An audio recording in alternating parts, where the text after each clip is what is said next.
मित्रों, ज्ञान यज्ञ के फैलाने वाले वो चैनल में आप सभी को हम आज नमन वंदन करते हैं। हमारा विषय है जीवन का उद्देश्य। इसके बारे में हम चर्चा करेंगे कि इस चैनल सद्ज्ञान से हम जागरण करेंगे, जागरण से हम युग परिवर्तन और सनातन संस्कृति का फैलावा जन जन तक करेंगे।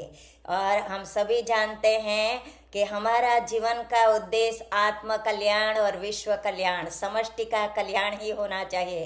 पर रामचरितमानस में कहा गया है कि ईश्वर अंश जीव अविनाशी। आइए सुनिएगा।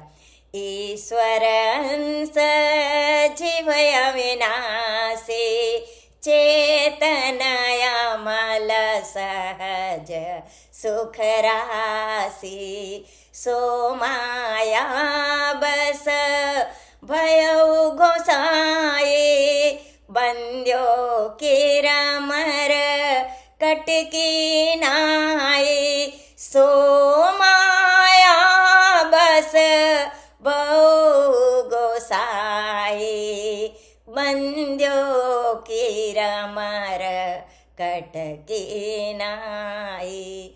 अर्थात हमें भोग और भौतिक सुखों के पीछे भागना नहीं है।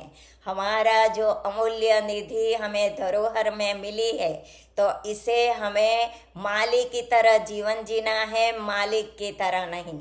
और हमें अपने सद्गुणों का विकास करना है, जन सेवा करनी है, और हमारी जो दिव्य शक्ति है इसे जागृत करके हमें नर से नारायण यानी दिव्य मानव बनना है। और इससे हमें क्या कि हमारे अंदर सद्गुणों का विकास अर्थात दया, प्रेम, करुणा, सेवा, ये सब प्रकार की दया अर्थात हमें कर्ज से मुक्ति करना है। स्वयं का परिष्कार करके हमारे गुण, कर्म, स्वभाव, चरित्र, चिंतन को उत्कृष्ट करना है। समाज में पीड़ा पतन का निवारण करके हमें एक सुंदर, सुविकसित एवं सुरम्य विश्व बनाना है।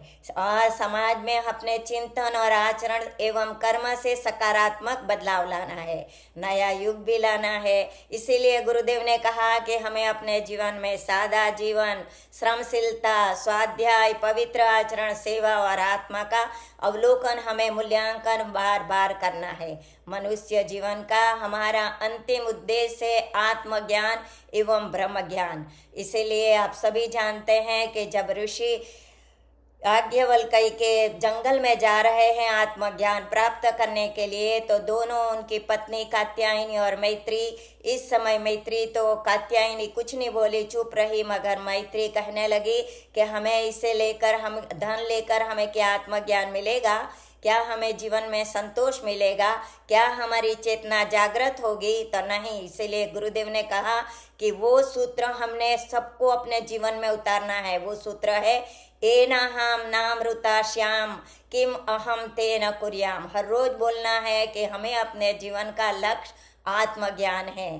इसीलिए सो अहम शिवो अहम सचिंदाहम अयम आत्मा ब्रह्म तत्वमसि, इसे बार बार दोहराना है हमें। इसीलिए गायत्री मंत्र करने से हमारी सद्बुद्धि और हमारा सद्ज्ञान बढ़ सकता है। हम अभी कह रहे हैं कि गुरुदेव ने बताया है कि हमें किसी प्रकार जीवन में उद्देश्य प्राप्त करना है तो हमें पात्रता भी प्राप्त करनी है। हमारे जीवन का भौतिक एवं आध्यात्मिक दोनों प्रसंग आपको हम बता रहे हैं। भौतिकता में हम अपने घर में 10 भाई बहन हैं। इसमें हम कॉलेज में पढ़ रहे थे तब हमारा फादर पिताश्री एक आम का व्यापारी था, तो उनके पास बहुत पैसा आता था, पटारा में रखते थे, तो उनकी चाय वो घर पे नहीं रखता मगर हमें देता था।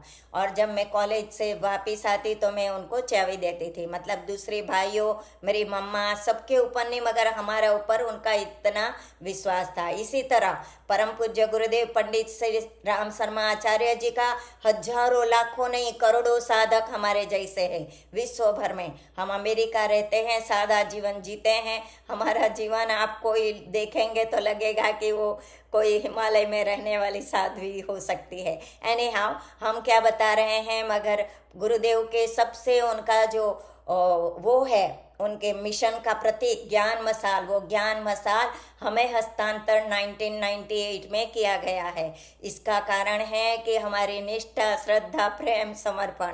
आपने वो प्रज्ञा संगीत तो सुना होगा कि सबसे ऊंचे प्रेम सगाई, सबसे ऊंचे प्रेम सगाई, झूठे फल सब रीके खाए, विधि स्वाद बता, झूठे फल सब रीके खाए, बहुविध स्वाद बताए, सबसे ऊंचे प्रेम सगाई, निष्ठा के बल ज्ञान मसाल, मानस पुत्री को थमाए, सबसे ऊंचे प्रेम सगाई, सबसे ऊंचे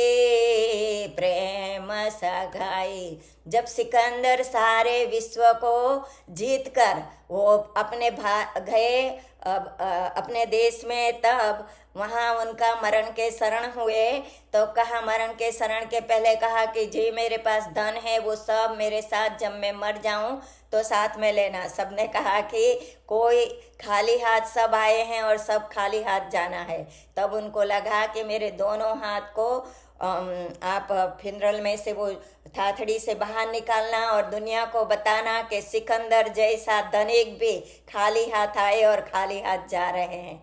तो हमें याद रखना है कि हमें भौतिकता की तरफ नहीं, आध्यात्मिकता ही एक सच्चा ज्ञान है। इसे ही हमें आत्मा का ज्ञान हो सकता है, आत्मा का उत्थान हम कर सकते हैं। परम पूज्य गुरुदेव का आदेश है कि हमें 3 चीज अपने जीवन में रखेंगे तो हमारा जीवन का उद्देश्य हम परिपूर्ण कर सकेंगे। पहला है परस्त्री माता समान, दूसरा है परधन लोष्टवत और तीसरा है आत्मवेत सर्वभूतेषु। हम सब माता को प्रेम करेंगे, सब बहनों के और सब बच्चियों के प्रति हम सम्मान की दृष्टि रखेंगे और परधन, किसी के धन के ऊपर हमारी कुदृष्टि नहीं होनी चाहिए। वसुदेव कुटुंबकम अर्थात कि हमें मनुष्य मात्र को ही नहीं, प्राणी मात्र को आत्मवेत सर्वभूतेषु की तरह उनको प्यार करना है, उनके प्रति हमारी हमदर्दी अर्थात सेवा भी करना है।